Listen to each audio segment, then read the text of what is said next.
Welcome back. वक्त कम है, मुकाबला सख्त। ईद कुर्बान में एक रोज बाकी, जानवरों की खरीदारी धड़ाधड़ जारी। कराची की मंडी खाली हो गई, 80% से ज्यादा जानवर फरोख्त हो चुके हैं, जबकि लाहौर में कुर्बानी के जानवरों की तलाश, मंडियों में रश है। खरीदारों और व्यापारियों के दरमियान भाव ताव जारी है। अपने नुमाइंदगान से जान लेते हैं, कराची का अहवाल जानते हैं नवीद कमाल से और लाहौर में मौजूद हैं उमर याकूब। तो उमर, मैं सबसे पहले आपकी तरफ आऊंगी। उमर, आप कहिएगा लाहौर की मंडियों की क्या सूरत हाल है? कराची में तो सुनने में आ रहा है कि 80% से ज्यादा जानवर फरोख्त हो चुके हैं। बड़ी बात है जी, अगर कराची की मंडी में 80% जानवर फरोख्त हो गए, लाहौर में तो अभी 80% जानवर मौजूद हैं, जबकि सिर्फ 20% फरोख्त हुए हैं। बहुत ज़्यादा तादाद में जानवर अभी यहाँ पर दस्तयाब हैं। लेकिन मैं आज से 3 से 4 रोज़ कबल जो व्यापारियों के नखरे थे वो कीमतें नहीं कम कर रहे थे, तो इस वक्त वही नखरे खरीदारों के, और वो चाह रहे हैं कि जो इस वक्त रेट है इससे मज़ीद रेट कम किए जाए ताकि वो जानवरों को ख़रीदारी करें। जानवर काफ़ी ज़्यादा हैं, लेकिन अब जो सूरत हाल है वो भाव ताव की जो कंडीशन उसमें तेज़ी आ गई है, और लोग कोशिश कर रहे हैं कि कम से कम दाम लगाएं और उन मुनासिब या अच्छा जो जानवर है उसको खरीद के कुर्बानी के लिए अपने साथ लेके जाएं। तो अभी भी बड़ी तादाद में लोग मवेशी मंडियों में आ रहे हैं। इस वक्त मैं मौजूद हूँ लाहौर की मवेशी मंडी शाहपुर कांजरा, जो सबसे बड़ी मवेशी मंडी। यहाँ पर बहुत ज़्यादा जानवर हैं जो अभी भी पड़े हुए हैं। सिर्फ एक रोज़ रह गया है, लेकिन जो खरीदारी है उसमें जो हमें दिखाई दे रहा है कि वो खासी कमी है गुज़िश्ता सालों की निस्बत, क्योंकि गुज़िश्ता साल आज की रोज़ यानी कि ईद से एक रोज़ कबल जो जानवर थे वो मंडियों में कम पड़ गए थे। खरीदो फरोख्त में इतनी तेजी थी। मौजूद रहिएगा, क्योंकि आपने बताया कि लाहौर में भी 80% जानवर बाकी पड़ा है। नवीद, कराची से जो इतलात आ रही है कि 80% जानवर फरोख्त हो गया है, तो इस खबर के हवाले से बताइएगा कराची की मंडी का क्या हाल है? जी बिल्कुल, कराची में जो 80% जानवर फरोख्त होने की बात हो रही है वो एक जो सबसे बड़ी मवेशी मंडी बाईपास की मवेशी मंडी है, ये एशिया की सबसे बड़ी मवेशी मंडी भी कहलाती है। यहाँ पर तकरीबन 70 से 80% जानवर फ़रोख्त हो चुका है। जो व्यापारी हैं वो वापस जा रहे हैं, और जिनके पास 5, 6, 7 इस तरह का जानवर बचे भी हैं तो वो जो लोकल छोटी मंडियाँ हैं उसका रुख कर रहे हैं, क्योंकि जो आबादी से नज़दीक हैं वहाँ पर फिर भी ख़रीदार नज़र आ रहा है। इन मंडियों में अब लाइटें बंद हो चुकी हैं, ख़रीदार नहीं है। अलबत्ता जो छोटे जानवर हैं, बकरे हैं, दुम्बे हैं, ये यहाँ पर काफ़ी बड़ी तादाद में मौजूद है, और इसका ख़रीदार भी कोई खातिर ख्वाह नज़र नहीं आ रहा है। इसके जो कीमतें हैं वो इतनी ज़्यादा हैं कि शायद लोग जो है उनकी क़ुव्वत ख़रीद से ही बाहर है। 1,30,000, 1,70,000, 1,50,000 रुपये का जो है बकरा है, जिसकी वजह से ख़रीदार कम नज़र आ रहे हैं। जो बड़े जानवर थे वो तकरीबन मंडी छट चुकी है। इब्तिदा में जो केटल फार्म से बड़े वहाँ जानवर तो मौजूद हैं, लेकिन वहाँ पर भी लाइटें बंद हैं, और ये भी जो है इसको क्लोज करने की तैयारी में है। इसका मतलब है मिली जुली सूरत हाल जो है वहाँ पर देखने में आ रही है। आपको भी बहुत शुक्रिया उमर, आपका भी बहुत शुक्रिया। और सुन्नत इब्राहिमी की अदायगी के लिए फैसलाबाद का ताजिर एक नहीं, 2 नहीं, बल्कि 2 दर्जन से ज्यादा बैल घर ले आया। घर के बाहर मवेशी मंडी का माहौल बन चुका है। नईम कैसर से जानते हैं। नईम, बताइए कैसा माहौल देखने में आ रहा है? जी देखिए, मेरे अकब में आपको मवेशी मंडी का माहौल बना हुआ दिखाई दे रहा है, लेकिन ये कोई मवेशी मंडी नहीं है। डी टाइप के इलाके के मारूफ ताजिर तारिक मदौला की ये रहायशगाह है, और ये पीछे जो जानवर बंधे हुए हैं 25 से ज़ायद बैल जो हैं भारी भरकम यहाँ पर बंधे हुए हैं, और ये सुन्नत इब्राहिमी की अदायगी के लिए यहाँ पर लाए गए हैं। उनकी जानब से अल्लाह की राह में कुर्बान किए जाएंगे। तो तारिक मदौला के भाई मेरे साथ मौजूद हैं, उनसे हम बात करते हैं इस हवाले से। उनका क्या कहना है? अरसा दराज से हम ये मतलब शौक़ है भाई का, और अल्हम्दुलिल्लाह ये ख़ुद हम पालते हैं कि, और ये सुन्नत इब्राहिम के लिए ना जी अपना सारा फिर गोश्त तकसीम करते हैं। करोड़ों रुपए के ये जानवर जो हैं ये यहाँ पर मौजूद हैं, और सुन्नत इब्राहिमी इनसे अदा की जाएगी, और इनका गोश्त जो है वो हकदार जो लोग हैं उनमें तकसीम किया जाएगा। कहीं खुराट गाय ने तेवर दिखाए तो कहीं शहरियों ने बल खाए। कुर्बानी का जानवर लाएं तो शहरी एहतियात भी करें, कहीं ऐसा ना हो कि आप हों पीछे पीछे और जानवर आगे आगे। सबसे पहले बात करेंगे पाक चीन दोस्ती की। पाकिस्तान और चीन आहनी भाई हैं। ऐसे ताल्लुकात की दुनिया में मिसाल नहीं मिलती। चीन के साथ ताल्लुकात मजीद मजबूत बनाएंगे। वज़ीर-ए-आज़म शहबाज शरीफ की चीनी सदर शी जिनपिंग से मुलाकात में गुफ्तगू। कहा चीन कसीरुल जहती ताउन को फिरोग देकर दुनिया में अमन और तरक्की के लिए काम कर रहा है। सदर Xi Jinping belt and road इकदामात के जरिए दोस्ती को फरोग दे रहे हैं। वज़ीर-ए-आज़म का कहना था कि पाकिस्तान में बहुत सी इस्लाहात की हैं, मगर अभी बहुत काम बाकी है। नायब वज़ीर-ए-आज़म और फील्ड मार्शल की मुनफरिद शराकत से हमारी टीम जबरदस्त काम कर रही है।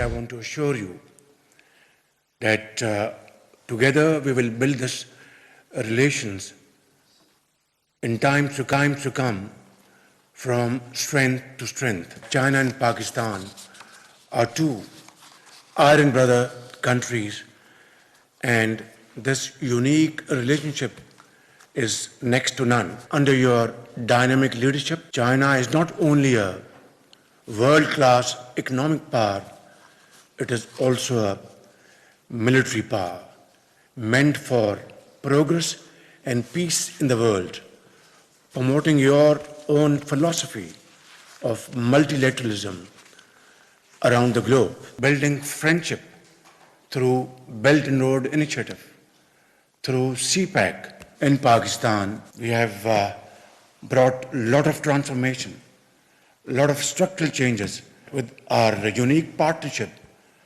with Deputy Prime Minister Field Marshal Syed Asim Munir and a great team have done a great job, but it's a long way to go. चीनी सदर की मशरिक़ वस्ता में क़याम अमन के लिए पाकिस्तान के किरदार की तारीफ। वज़ीर आज़म शहबाज शरीफ से मुलाकात में फील्ड मार्शल आसिम मुनीर को खास तौर पर खुश आमदीद कहा।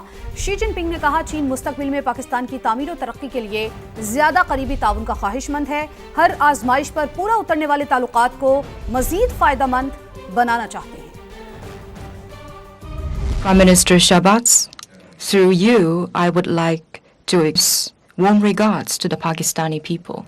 Field Marshal Munir, also welcome to China. I know that you just came back from Iran for positive efforts to mediate for peace. We appreciate the constructive role of Pakistan. Since we established diplomatic ties 75 years ago, China and Pakistan have understood each other, trusted each other, and supported each other. China is ready to work with Pakistan to move faster to build an even closer China-Pakistan community with a shared future in a new era, work for more results in our all-weather cooperation, better benefit the two peoples, contribute to regional peace and stability, and set an example for building a community with a shared future among neighboring countries. वज़ीर-ए-आज़म शहबाज शरीफ की Beijing में चीनी हमसब से मुलाकात, अजीम अवामी hall में इस्तकबाली तकरीब, guard of honour पेश किया गया। तकरीब में चीनी वज़ीर-ए-आज़म ने फील्ड मार्शल आसिम मुनीर से गर्मजोशी से मुसाफा किया। वज़ीर-ए-आज़म ने तियानवन स्क्वायर पर चीन के हीरोज की यादगार पर हाजिरी दी और फूल रखे। वज़ीर-ए-आज़म शहबाज शरीफ का अहम दौरा चीन, पाक चीन दोस्ती नई बुलंदियों पर। बीजिंग के अजीम अवामी हॉल में वज़ीर-ए-आज़म के एजाज में इस्तकबालिया तकरीब, गार्ड ऑफ ऑनर पेश किया गया। शहबाज शरीफ की चीनी हम मनसब ली चियांग से मुलाकात। वज़ीर-ए-आज़म ने कहा, पाक चीन आहनी दोस्ती, बायमी एतमाद, स्ट्रेटेजिक ताउन, अमन, तरक्की, खुशहाली के मुश्तरका अज़्म पर मबनी है। दोनों रहनुमाओं का बुनियादी कौमी मफादात से मुतल्लिक तमाम उमूर पर मुकम्मल हिमायत के अज़्म का याद। रहनुमाओं का सीपैक के अगले मरहले पर अमल दरामद के लिए बाहिमी तवक्कुआत और अज़्म का इजहार। वज़ीर-ए-आज़म शहबाज शरीफ ने पाकिस्तान की कौमी तरक्की और इक़्तिसादी इस्तेहकाम के लिए चीन की मुस्तकिल हिमायत को सराहा। पाकिस्तान में चीनी शहरियों, इदारों, मंसूबों की फुल प्रूफ सिक्योरिटी यकीनी बनाने के अज़्म का यादा। चीन के 15वें 5 साला मंसूबे और उड़ान पाकिस्तान के दरमियान हमआहंगी पैदा करने की अहमियत को उजागर किया। इस्तकबालिया तकरीब के दौरान फील्ड मार्शल सैयद आसिम मुनीर की भी चीनी वज़ीर-ए-आज़म से गैर रस्मी मुलाकात हुई। वज़ीर-ए-आज़म ली चियांग ने गर्मजोशी से फील्ड मार्शल आसिम मुनीर से मुसाफिया। शहबाज शरीफ ने बीजिंग में तियानवन स्क्वायर पर अवामी जमहूरिया चीन के हीरोज की यादगार पर हाजिरी भी दी। यादगार पर फूल रख कर चीन के कौमी हीरोज को खिराज अकीदत पेश किया। पाकिस्तान और चीन के दरमियान बीजिंग में मफाहमती यादाश्तों और मुआहिदों पर दस्तखत की तकरीब, वज़ीर-ए-आज़म शहबाज शरीफ और चीनी हमनसब तकरीब में शरीक हुए। दोनों ममालिक के दरमियान मुख्तलिफ शोबों में ताउन की 15 दस्तावेजात पर दस्तखत हुए।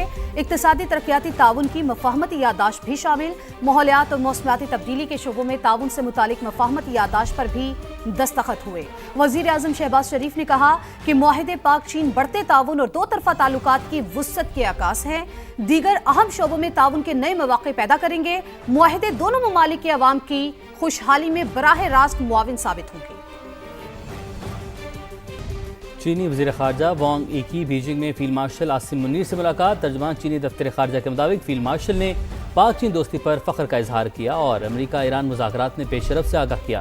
फील्ड मार्शल ने कहा, पाकिस्तान अमन की कोशिशें जारी रखेगा। चीनी वज़ीर ख़ारजा ने पाकिस्तान की सालिसी की कोशिशों की हिमायत का इरादा किया। वज़ीर ख़ारजा ने वज़ीर-ए-आज़म पाकिस्तान फील्ड मार्शल के दौरा चीन को सराहा। वांग यी ने कहा, चीन और पाकिस्तान के ताल्लुकात चट्टान की तरह मजबूत और नाकाबिले शिकस्त हैं। पाकिस्तान और चीन का ताल्लुक आलमी बरादरी के लिए एक मॉडल की हैसियत रखता है। अमेरिका ईरान तनाज़े में काफ़ी पेशरफ्त हो चुकी, मामला दुरुस्त समत में आगे बढ़ रहे हैं। फील्ड मार्शल आसिम मुनीर ने ईरानी और अमेरिकी क़यादत के दरमियान राबतों में अहम किरदार अदा किया। वो रात भर सफर में रहे। वजीर आजम शहबाज शरीफ का कहना है कि इसहाक डार और चीनी वजीर खारजा का जंग बंदी के लिए 5 निकाती प्रोग्राम मुफीद रहा। दुआ गो हूं कि अमन हमेशा के लिए बहाल हो। वजीर आजम ने सालिसी की कोशिशों में पाकिस्तान की भरपूर हिमायत पर चीनी सदर और क़यादत का शुक्रिया अदा किया। शहबाज शरीफ ने चीनी सदर के 4 निकाती एजेंडे की भरपूर हिमायत की। अमेरिकी सदर ट्रंप ने ईरान डील पर दस्तखत को अब्राहम अकॉर्ड से मशरूत कर दिया। सोशल मीडिया पैगाम में कहा, खलीजी ममालिक के रहनुमाओं से हफ्ते को तफसीली बात हुई। उनसे कहा है कि डील के बाद अब्राहम माहदे में भी शामिल हो जाएं। 1-2 ममालिक के पास इसमें शामिल न होने की वजूहात हैं जो काबिल कबूल हैं। उनके अलावा बाकी ममालिक इब्राहिम माहदे का हिस्सा बनना चाहिए। सऊदी अरब और कतर को फौरी तौर पर माहदे में शामिल होना चाहिए। बाकी ममालिक को मरहलावार हिस्सा बनना चाहिए।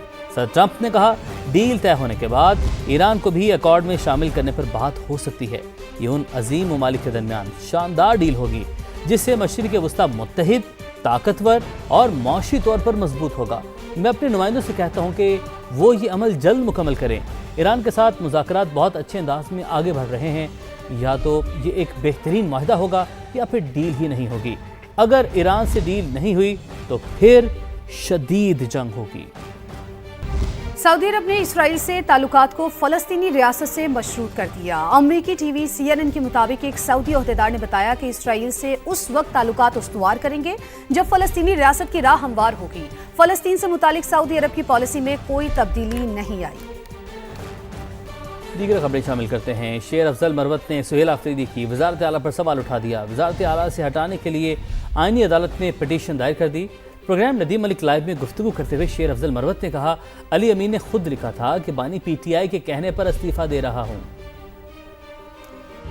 जब यहाँ कॉन्स्टिट्यूशनल कोर्ट में गया तो 2 मैंने प्ली उठाई। एक आर्टिकल 130 की बात की है। इस्तीफा जब भी कोई वज़ीर आला देगा, जो वाहिद क्वालिफिकेशन या शर्त है वो ये है कि वो किसी असर से, किसी इन्फ्लुएंस या दबाव से पाक होना चाहिए। तो वो तो अली अमीन खान ने लिखा है कि खान के ईमा पे मैं दे रहा हूँ। और फिर दूसरे इस्तीफे में भी लिखा है, फिर असम्बली की तकरीर में भी ये कहा। और इससे पहले जो है सलमान कमराजा साहब ने अडयाला जेल के सामने बाहर आके ये ऐलान किया था कि खान साहब ने यह फैसला किया है कि इनको हटा दे, उनको लगा दे। सुहेल आफरीदी की वज़ारत आला खतरे में है या नहीं है? मैं तो ये समझता था और हूँ कि शायद कानूनी तौर पर ये सवालिया निशान उठते हैं। कराची में टारगेट किलिंग का वाकया, पसंद की शादी करने वाला जोड़ा कत्ल। सऊदाबाद मलीर RCD ग्राउंड के करीब कार पर फायरिंग की गई। पिछली निशिस्त पे बैठे मियां बीवी पर 5 से 6 गोलियां चलाई गई। मकतूलीन मलीर कोर्ट से वापस हैदराबाद जा रहे थे। मकतूला की शनाख्त नादिया के नाम से हुई है। जराई के मुताबिक लड़की ने आज अदालत में लड़के के हक में बयान दिया था। वाकये की CCTV फुटेज सामने आ गई जिसमें मोटरसाइकिल सवार 2 मुल्जिमान को सफेद कार के पीछे आते देखा जा सकता है। मुल्जिमान ने चलती गाड़ी पर फायरिंग की। गाड़ी की अगली निशिस्तों पर बैठे दोनों अफराद महफूज रहे। फायरिंग के बाद ड्राइवर गाड़ी रोककर अपने साथी समेत फरार हो गया। कोयटा में जमीन का तनाज़ा 5 जिंदगियां ले गया। नामालूम अफराद ने बाप, बेटी और 3 बेटों को घर में घुसकर कत्ल कर दिया। वाकया केची बैग में पेश आया। वाकये का मुकदमा थाना केची बैग में दर्ज कर लिया गया। मुल्जिमान की गिरफ्तारी के लिए छापे मारे जा रहे हैं। मकतूलीन के वरसा ने लाशें सरियाब रोड पर रखकर एहतजाज किया और कातिलों की फौरी गिरफ्तारी का मुतालबा किया। जिला इंतजामिया की जानिब से कातिलों की फौरी गिरफ्तारी की यकीन दिलाने पर लवाहिकीन ने एहतजाज खत्म कर दिया। कराची में पानी का बहरान, गूंज उठा सिंध का ऐवान। ओपोजिशन अरकान का एहतजाज, एजेंडे की कॉपीज फाड़ दी। हुकूमत के खिलाफ नारेबाजी, कहा शहरी इलाके पानी से महरूम हैं, हुकूमत के पास कोई जवाब नहीं। हुकूमती वज़रा ने कहा शहरियों के लिए पानी की फराहमी को यकीनी बनाएंगे। ऐवान का अहवाल आपको दिखाते हैं। सेशन को, बिजनेस को सस्पेंड करना चाहते हैं, सिर्फ पॉइंट ऑफ ऑर्डर पे बात करना चाहते हैं, नहीं करना चाह रहे। यार अली भाई ये आपसे कह रहे ना कि ये ले रहे, तो आप थोड़ा सा सवाल जवाब के बात कर लेना। बात नो मोर सप्लीमेंट्री। बैठ जाओ यार, बैठ जाओ, बात करने दो, बड़ा जरूरी मसला है। शहर कराची में शहर का एक एक हिस्सा, लोगों के घरों पे पानी नहीं है पीने को। मैं डिप्टी स्पीकर साहब इनको बता दें, मैं पेशगी बता रहा हूँ। अगर मेरी आवाज दबाने की कोशिश की ना, किसी एक की आवाज भी नहीं निकलने देंगे।